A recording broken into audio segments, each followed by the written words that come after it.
월요일 파월 의장의 연설을 시작으로 해서 화요일에는 주요 경제지표 발표가 이어지고 수요일에는 FOMC 회의에서 금리 인하 결정이 나올 가능성이 거론되고 있습니다. 목요일에는 미국 연준이 1.5조에서 5조 달러 규모의 유동성을 공급할 수 있다는 설까지 돌고 있고요. 금요일에는 시장 심리지표 공개 일정까지 잡혀 있습니다.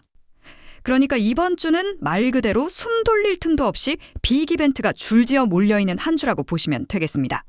이미 시장 참여자들 사이에서는 긴장감이 상당히 짙어졌습니다. 특히 XRP를 들고 계신 홀더분들 입장에서는 이번 파월 의장의 연설이 사실상 D-Day처럼 받아들여지고 있고요.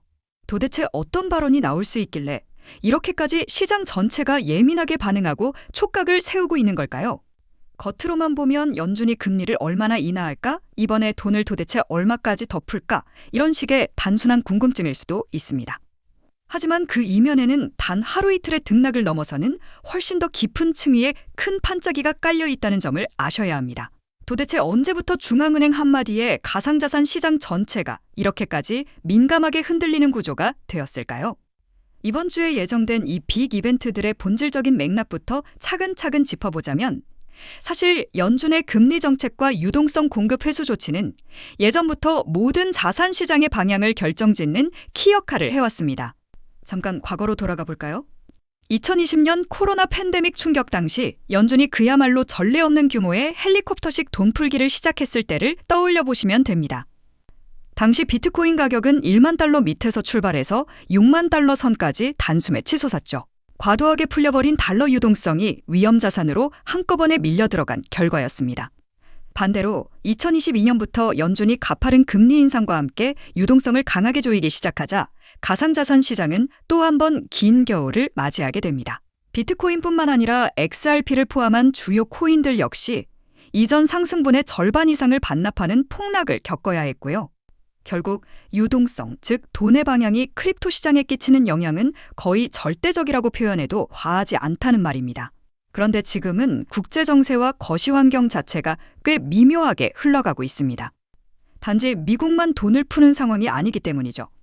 최근 일본에서도 경기를 살리겠다며 약 17조엔, 미화로 약 1,100억 달러에 달하는 대형 슈퍼부양책을 추진하고 있다는 소식이 전해졌습니다. 일본 정부가 전기요금, 유류세를 인하해주고 직접적인 현금 지원을 뿌리면서 미래 산업에도 투자하겠다는 이 대규모 패키지를 곧 확정할 거라는 얘기가 나오고 있죠. 정리해서 말씀드리면 일본 역시 본격적으로 돈보따리를 풀 준비를 하고 있다는 의미입니다. 그렇다면 미국과 일본이 동시에 유동성을 공급하는 상황이 온다면 과연 어떤 그림이 펼쳐질까요? 전 세계 시중에 돈이 넘쳐 흐르게 될 것이고 마땅한 투자처를 찾지 못한 자금들이 더 높은 수익을 찾아 주식, 부동산, 그리고 가상자산으로까지 밀려 들어올 가능성이 매우 높다는 겁니다. 특히 일본은 암호화폐의 비교적 우호적인 시장으로 잘 알려져 있습니다. 일본의 대형 금융그룹인 SBI홀딩스는 리플과 합작해 SBI 리플 아시아를 설립해왔고 수십 개의 일본 은행들이 리플의 송금 네트워크를 실제로 테스트해온 이력이 있습니다.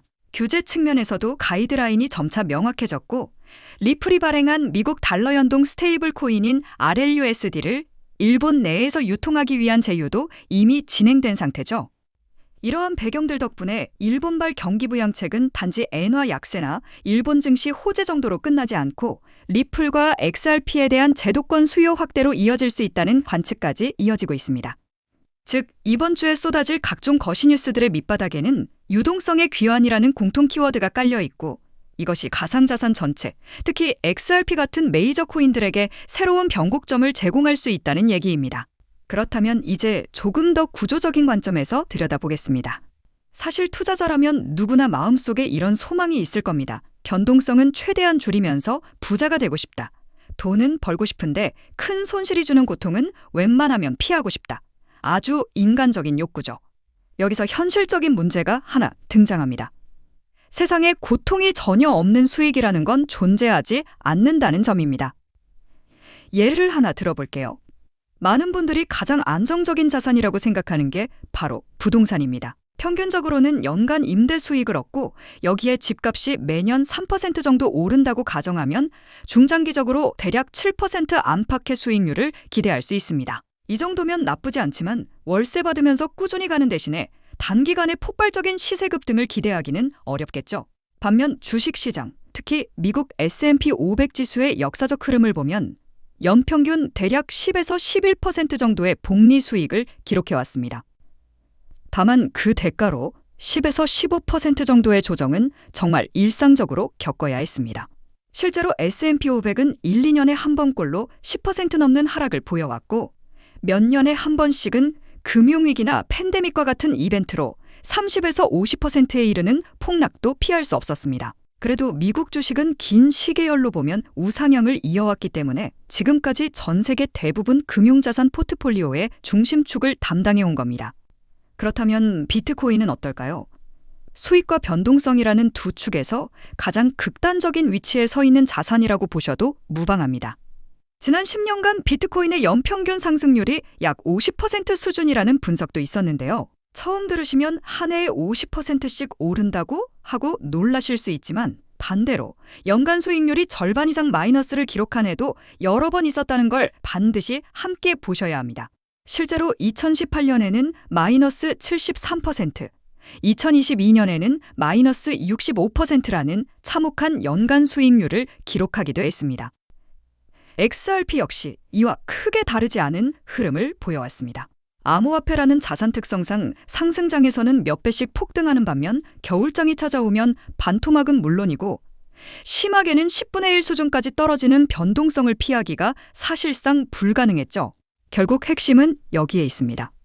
내가 감당할 수 있는 고통의 크기, 다시 말해 변동성을 어디까지 받아들일 수 있느냐 하는 허용 한계치입니다. 아무리 기대 수익률이 높아 보여도 그 놀이기구 같은 급격한 상하 운동을 견디지 못하면 중간에 뛰어내릴 수밖에 없다는 거죠. 실제로 투자업계에서 이런 우스갯소리 같은 이야기가 있습니다. 어떤 파이낸셜 어드바이저라도 고객 자산이 50% 하락하는 순간 그 즉시 해고당하게 된다는 겁니다. 비록 그 전에 자산을 3배, 4배 불려놓은 상태에서 찾아온 조정이라 하더라도 눈앞에 찍힌 마이너스 50% 손실을 보고는 고객이 마음을 못 버틴다는 거예요. 그래서 웬만한 자산관리사는 고객 포트폴리오에 비트코인을 70% 비중으로 가져가시죠 라고 절대 말하지 못합니다. 상식적으로 생각해도 전체 자산의 1에서 5%만 암호화폐로 편입해도 꽤 진보적인 포지션으로 평가받는 게 현실입니다. 하지만 순수하게 수학의 관점만 놓고 보면 이야기가 또 달라집니다.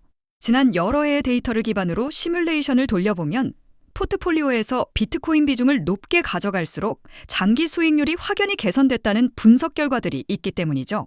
실제로 멕시코의 억만장자 리카르도 살리나스 같은 경우에는 본인 자산의 70%를 비트코인에 배치했던 사례도 있었습니다.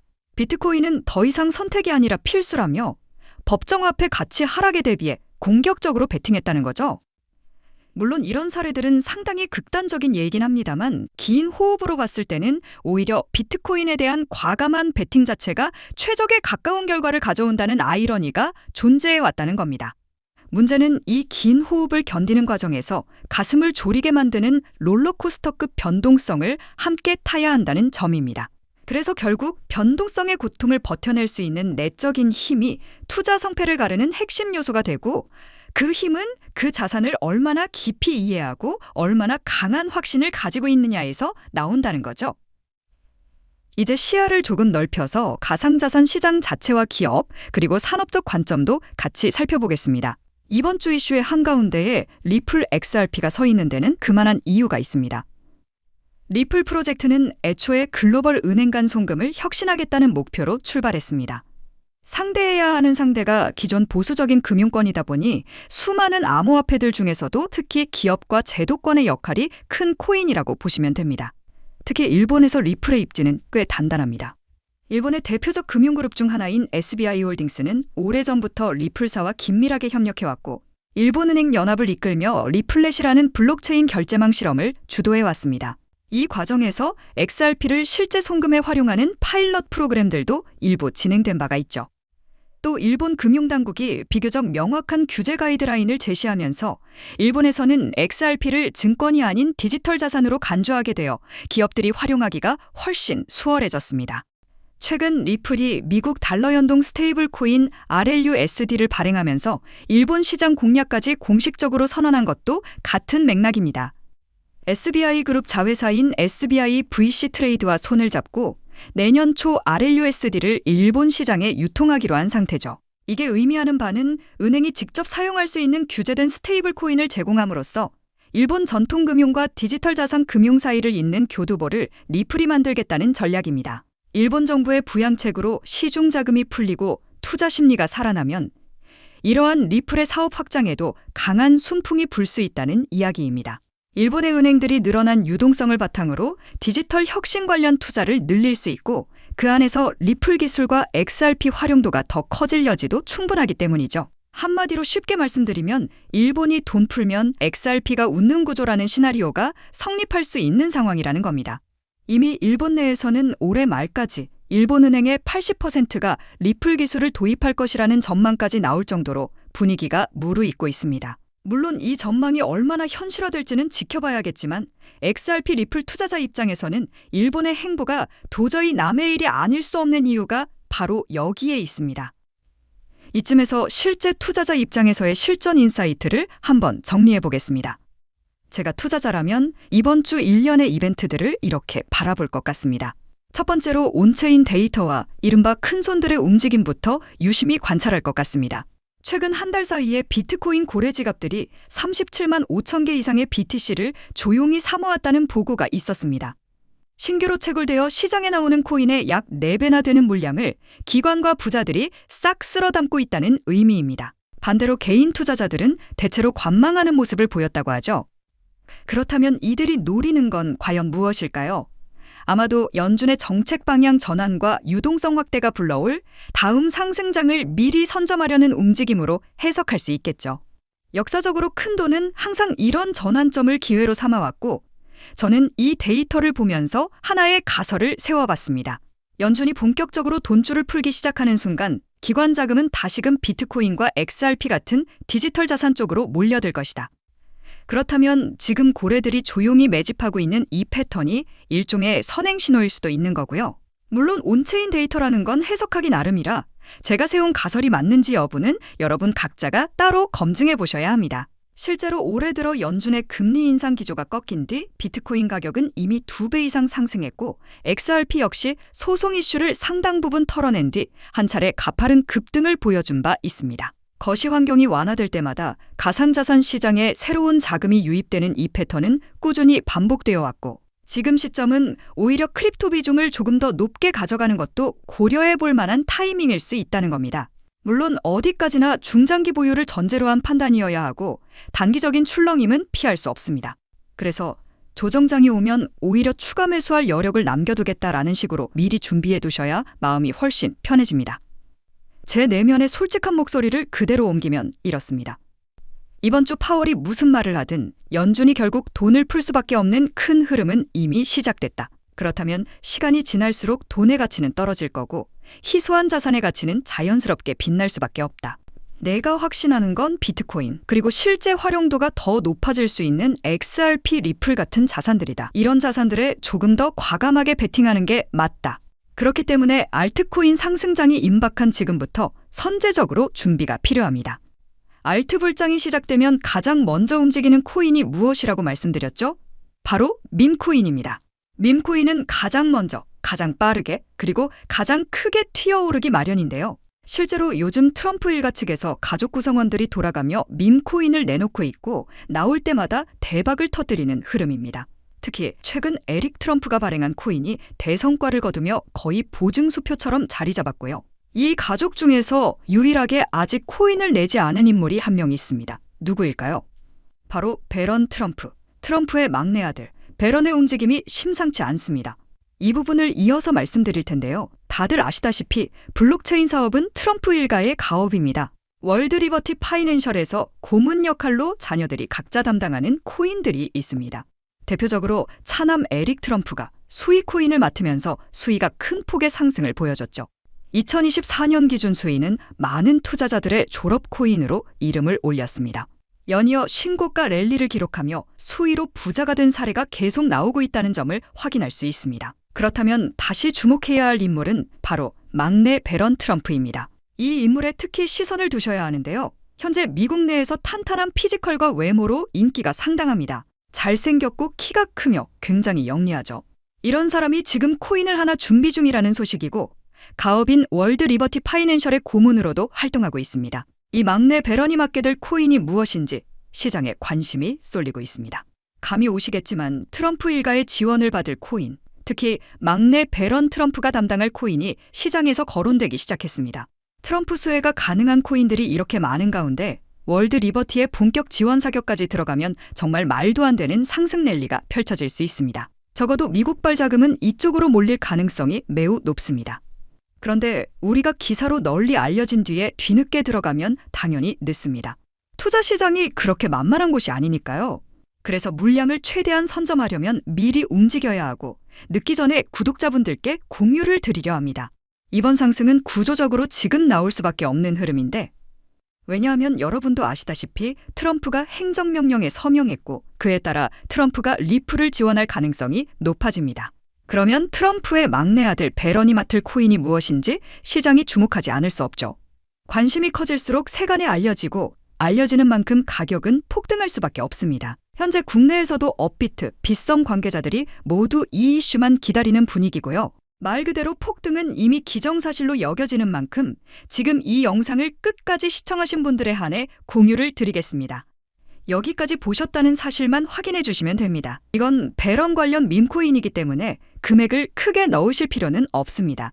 10만 원 정도만 시도해 보셔도 충분히 재미를 보실 수 있을 겁니다. 최근 코인 시장 변동성이 커지면서 불안해하시는 분들이 많은데 앞서 말씀드린 대로 트럼프 일가의 막내 배런 트럼프가 월드 리버티 파이낸셜 고문으로서 맡게 될 코인, 이건 정말 드물고 큰 기회가 될 가능성이 큽니다. 이미 상승 신호가 조금씩 나오고 있는 만큼 더 늦기 전에 정보를 받아보실 분들은 위에 보이는 제 개인 연락처 010-3251-7782로 배런코인 4글자만 남겨주세요. 아마 2025년 졸업 코인으로 이름을 올릴 수도 있을 겁니다. 최근 원금 손실이 컸던 분들도 한 번에 만회하고도 남을 수 있으니 최대한 서둘러 준비하셔서 제대로 된 수익을 만들어 보셨으면 합니다. 우리 구독자 여러분 힘내시고 긴 영상 끝까지 시청해 주셔서 감사드리며 마지막으로 구독과 좋아요 한 번씩 부탁드리면서 마무리하겠습니다. 끝까지 시청해 주셔서 감사합니다.